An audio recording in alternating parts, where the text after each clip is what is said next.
Majora's Mask is a game that's very much about the flow of time, but when we first enter Termina, we see the flow of a river pushing this water wheel which acts as the power to the giant clock in Clocktown. So I was fascinated that this flowing water was in some ways the real catalyst to the flowing time we experience, powering this giant ticking reminder of our doom. So let's see where this river comes from and see if the flow makes any sense. If we preserve our position and jump down, we can see that it's flowing from east to west. And knowing that, if we go outside, we can get a better picture of how this underground river is actually flowing. And it actually looks like the river is coming from East Clocktown and flowing under the clock west. So let's focus on where it's going downstream first. If we go west to West Clocktown, the first sign of flowing water is actually here in the bomb shop, where there is a working faucet hidden in the back. Pretty neat. But we get a better look in the next shop, the trading post. And here we can actually see a flowing stream in the middle of the shop, complete with a fish. Now this water heads through the curiosity shop, where it then flows out towards the laundry pool. Now what's interesting is if you jump in the river on the second day, you can actually see a few red rupees in the water. And if you wait until night, the rupees will actually move downstream, and it's likely that the red rupees actually come from the curiosity shop, but that's a topic for another time. Anyway, if we do a clever little jump here, we can see where the river actually flows, and it doesn't flow straight south like you might first think. It actually turns west and flows that direction. So, if we head west, we can find a few water features, which actually checks out. This is feasible. Any other water can likely pull up in a small pond nearby, or just flow into the ocean. What doesn't check out are these building standards. Goron can't jump on this fountain, but can jump on that fountain? I need to have a talk with these carpenters. So we've seen where the water goes, but where does it come from? Now this is a far more intriguing question, and it isn't as straightforward as you might think. We can assume that since it flows into the clock tower from the east, we should go to East Clocktown. Heading into the Stockpot Inn and preserving our north-looking angle, we do see that there is some fresh water here in the western side facing the clock tower. The issue is that this seems to be an offshoot. Definitely not the main source of water, I'd assume, as it's moving too slowly. But there is a fish. In fact, there's a lot of water in East Clocktown, but nothing fast moving. The town shooting gallery is almost entirely underwater, for example. There isn't any water at the mayor's residence, and there doesn't seem to be any water at the milk bar. So let's take a step outside and go to the observatory and try to maintain, the best we can, a northern heading. Keeping that northern heading, we're going to hop through and go to this moving water source, and it seems to be flowing from the north, which would make sense. Apparently, most rivers are formed from snow and water collecting over time as they make their way downhill to form a river. And the north being Snowhead and a mountain makes sense. However, if we follow the moving water, we see that it exits out north again and not west towards the town. If we enter this area from East Clocktown, also facing north, we can see our directions are actually consistent, and so the water leaves north. So is this the same water that flows into the clock in Clocktown?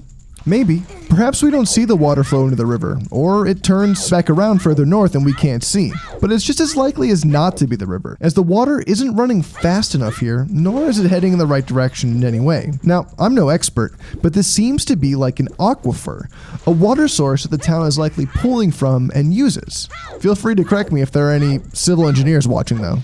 So if we assume that it isn't, looking at a map we can see that there are no rivers going into Clocktown, at least overground.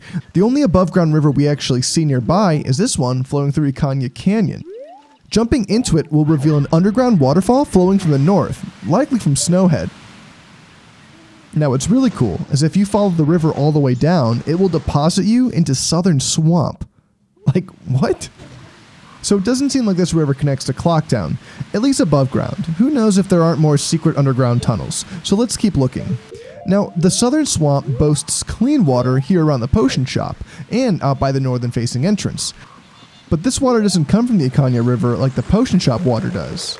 This water seems to bubble up from the source at Woodfall. You can see the poisonous flow emerging from where the temple sits, and it oozes out of this volcano, infecting the land. Interestingly, the poison seems to get weaker the further it goes out. If you jump into the poison swamp by the temple, it will be so dangerous it can send you flying in pain as you try to traverse it. A little further out, and it will still damage you, but will allow you to walk. And even further still, the swamp is just regular water, no longer poisonous.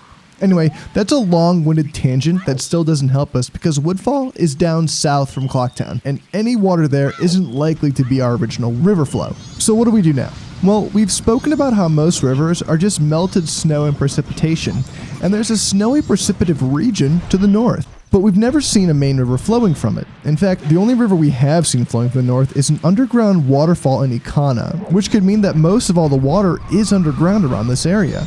If we jump into the grottos nearby, we see they are completely flooded. There appears to be dense aquifers all throughout the bedrock beneath Termina, and much of it seeps into these grottos. But then where does the rest go? Well, it's likely it creates an underground river right through the middle of town. Because think about it, most towns set up where there's already water. So if there was an underground river they could access, it would make sense to place the town right there. And so that must be it, a secret underground river from Snowhead. Or is it? There is one more theory about this water that has always intrigued me. We see that moments before Link enters into Clocktown through this door, Link has to walk through a unique warping tunnel. Could this tunnel specifically be the magical link between Hyrule and Termina? I mean, if it was, what if this river was also traveling through a tunnel from Hyrule to Termina? Now, the only river we see near the Lost Woods was Zora's River. So what if the river was diverted somewhere and leads here to Termina, where it pushes a giant clock, serving not only as their source of life, but their ticking reminder of impending doom? And think about it, this water, this Zora's River flows through the town, through the bomb shop, through the trading post and laundry pool just to end up at a fountain. Zora's Fountain, and not just one, but two Zora's Fountains that point directly west to the Zoras of the Great Bay Coast. Maybe a few Zora eggs were lost in the river and they floated all the way down here to create this entire city. I mean, it's entirely possible. Zoras seem to misplace their eggs all the time, and we see fish flowing down the river in multiple locations. And while it's a far-reaching idea, it's also the funnest one, so I'm gonna stick with that one. If any of you have an idea, be sure to let me know because it's oddly a discussion I would love to have in the comments. By the way, I just want to say thank you so much for 1,000 subs. I'll see you guys next time.